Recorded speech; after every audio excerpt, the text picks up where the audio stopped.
Hey everybody, it's John again from Gasper's Automotive Restoration, and I just want to give you a shop update. This is the June shop update. Here we go. We've got the service truck here in the shop, and we're getting ready to go. We are ready to go to the Brooklyn Truck Show for the ATHS Connecticut Nutmeg chapter. Looking forward to that on Sunday. Hope everybody can make it. It's this coming weekend on Sunday, the 23rd, I believe it is. And I believe it's from 9 to 2, something like that. So hopefully you guys can make it. We got the truck cleaned up. I know it needs paint, but we got the wheels painted. We had a rear diff problem. One of our guys got the rear diff electric motor fixed. So this thing shifts with the 2-speed rear end really well. And it's ready to rock and roll. And over here, Drew's working on some chrome parts. We're sending out a bunch of chrome parts. He's got to finish doing this here. Got to fix this little handle. Yep. He's putting a piece of spring steel on there. Yeah. And it goes out to chrome plating. And we've got a whole bag of chrome over here. That's for Newington Fire Department in Connecticut. And we have their engine coming apart over here. Thing looks good so far. We've got our cylinder bank here off. Just took this off this morning. Got to take all the valves out, but I don't see anything glaring yet. Looks really good. The water pump was already rebuilt years ago, so we don't need to do that. We got the crankcase over here, and our lifters and pistons and rods haven't gotten to that yet. We're going to be flipping the motor up here on end pretty soon. We'll pop the pan off and take all those pistons out. And all right, everybody, so this is Newington's Flathead 6 here. I just wanted to show you guys real quick what the inside of one of these looks like here. I'm going to pop the pan off. This is a 1929 Waukesha 6-cylinder, and I don't know what's going to be in here. Let's find out. We could have some sludge, or we could have a nice clean engine, or who knows.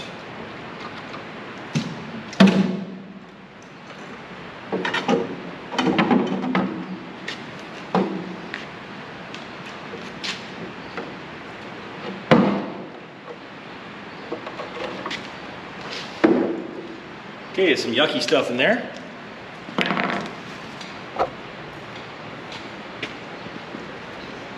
Overall, pretty good condition here. I'm not seeing anything glaring yet. It's a nice engine. Pickup screen down here isn't clogged or anything, and we got just some, looks like a milky oil here. Looks like we had some coolant going in the oil, so probably a good idea this thing was getting torn down here. We had something not right. Oil shouldn't look milky like that. And we got some babbing in the bottom of the pan here.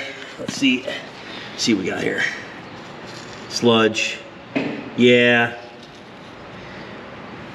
that's pretty thick. That needed to come out. This is actually rust under here. You can hear I don't know if you can hear that. That's like sand sound. That's actually rust on the bottom of the pan. So this needed to come out and get cleaned. But overall, not bad. There's really not babbit in here, actually. This is just sludge. You see down the center here. Yeah, not bad. Somebody was in here a while back. They had some blue RTV. We're gonna put a proper Waukesha gasket on there, but with some RTV, but really cool. Nice engine. This top cover here pops right off, the auxiliary drive cover. And here's your pistons over here. They're in pretty good shape.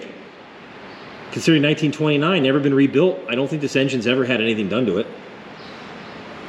We're all hanging on here for dear life, and we're gonna get these guys out and check them out. Let's pop a couple pistons out and see what the story is.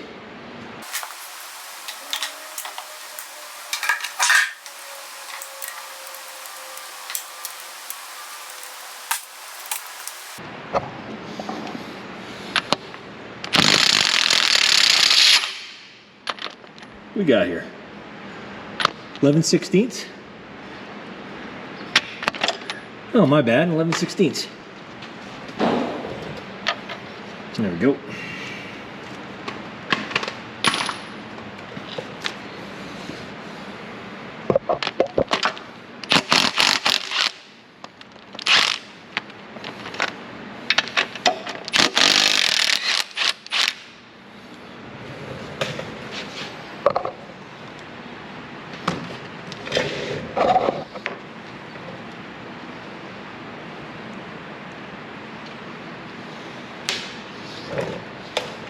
Now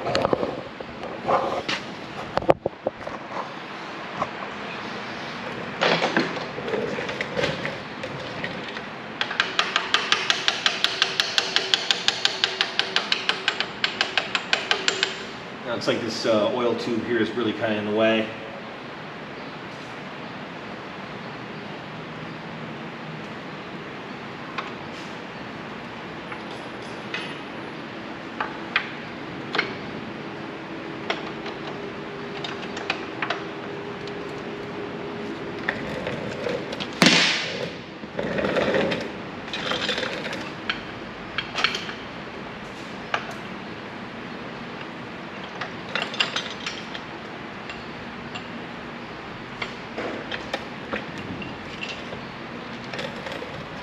Check that out. Waukesha cast right into the rod. Tells you which side of the rod is forward, it says front. This is a really nice setup. Nice engine. Waukesha engines are good. Put a couple of these nuts back on here.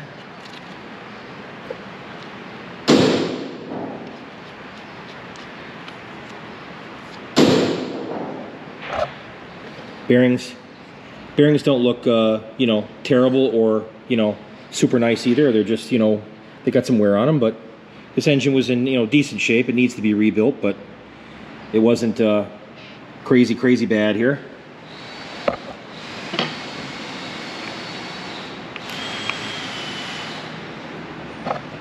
You know, one thing people have to remember is it's really important to get this stuff done before it blows up, because when it blows up, it's really expensive. Good luck trying to find one of these engine blocks somewhere, you know? It's really difficult. We had to search for some parts last time when we did Newington's other engine about 10 years ago, and it was really hard, so. But overall, things looking really good. Just wanted to give you guys a little insight into the crankcase here and all this stuff here. It's pretty cool. So, stay cool. It's not cool here. It's really hot, and I just want to go home because I want to take a cold shower. Keep that moving. We got the transmission over here. We're going to be tearing this down and rebuilding this transmission. This is a Brown Light 4-speed, all circa 1929. And over here we've got the hoods for the 38 Mack. Woburn's 38 Mack here for one of our privately owned rigs, our customer in Massachusetts, and here's the rig. She's coming out real nice. 38 Mack. This is a B series truck, not the B model like you have in the mid 50s to the late 60s, but this is a B series. This is the first B series. Started in the 1930s, ran it into World War II basically, and then became the E series, and then they used the same cab on the A series, and all kinds of good stuff. But this is a really neat truck. We got the pump panel coming together. Got a couple caps coming for that. Got our fuel tank up in here. We got a fuel tank from Tank Sync here. Works fantastic. Way easier to fix and use than the old tank. Don't need that big of a tank with this truck. It doesn't burn that much gas for what this gentleman's going to use it for. So be able to cruise around town for quite a long time with that. Hubcaps on there, got the steps on, all our rear steps here. Got the wood in the bed here.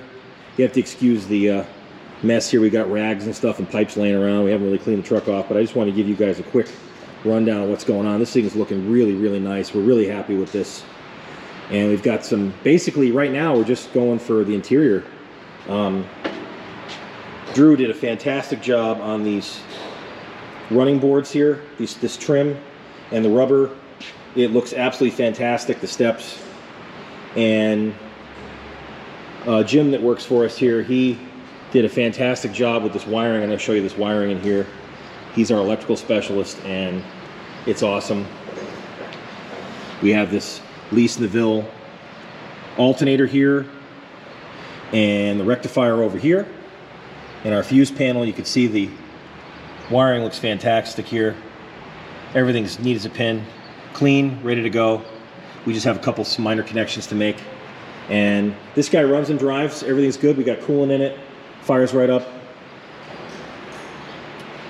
Got a couple of little things to clean up here and there. This grill was a real pain. I put this together a few months ago with the guys. The design is just a tough one from day one, but probably goes together real nice when it's brand new at the factory, but when you take it apart the second time, not so much. And we've got all kinds of stuff over here on the shelf for our Fordson project. This is a 1923 Fordson tractor. It probably doesn't look like it, but this is a good portion of the tractor here, minus the engine and the wheels, basically. We've got the transmission pieces all piled in here, and we're working on that. We got the engine out at the Babbitt guy in Missouri, so that's out. And we've got the Greenville Fire Company, 1930 American, I almost said American LaFrance, Ahrens Fox. I just drove this around the other day. It is awesome. This truck just drives beautifully. I got this whole thing tuned in. I got the brakes all done, did a complete brake job. It's really nice. We put some new lug nuts on here. The old ones were really chewed up. They were painted. These are brand new. She's looking nice. We had to do tires. It's an original truck. It looks like it was restored probably in the early 80s, but you know, it looks like it's original. It's been in service. It's got scratches and dents and chips and things like that. And you know what? There's something to be said about that. A lot of people like that. They want to see that when you go to a show. And it looks like somebody just got done with a fire with this truck, and they unloaded the equipment and they have it at the shop. And that's what it's here for. We're going to take care of it. And again, it runs and drives. Everything's good. We found out, though, that the water pump was leaking. And so we sent the water pump out. Hopefully that comes back for next week and she's out of here. So these guys are going to have a great time down there in New York. Greenville Fire Company. I'm going to check out the hood here. This was, again, redone in the early 80s. It was done nicely. Cool truck, really cool truck. I love the bell up there in the front of the windshield. A little unique. A lot of times you don't have that. Most of the time you don't have that. So, just a cool truck. And a quick note, too, for everybody. I've said this before, but, you know, I got the fuel tank up here. Make sure you put fuel treatment in your fuel. It's critical. It saves you tons of money. Do it. If you have an antique fire truck at a firehouse, or you own one, antique car, pickup, whatever it is, put the fuel treatment in. The fuel today is terrible. It's awful. So make sure you do that. We had some fuel issues with this. Not a crazy amount of fuel issues, but it was enough to cause problems and make headaches. Also, we installed a nice ball valve here for safety. So when something bad happens, you can close that quick. You don't have to mess around with the original globe valve, or, you know, beat up bronze valve that's on there that you can't turn. You need a pair of pliers for. When there's a fire, you can't mess around with that. So we put a ball valve on there. Is that original? No, but you know what? It's safe. So that's what matters on this. Somebody sees a ball valve and complains about it, say, hey, our rig's not burned to the ground. So we've also got a battery switch I'll show you here. I forgot about that. Jim installed a battery switch here, and got this right underneath here. It's kind of convenient, but it's hidden. Got a brand new battery inside, brand new battery cables. This thing's ready to rock and roll. So I just can't get over how fun this truck was to drive the other day down the street. It really cruises along nice. Big Waukesha 6-cylinder. So that's the shop update. We're going to keep working on this Newington project over here. But if you like, subscribe, and keep that old iron running.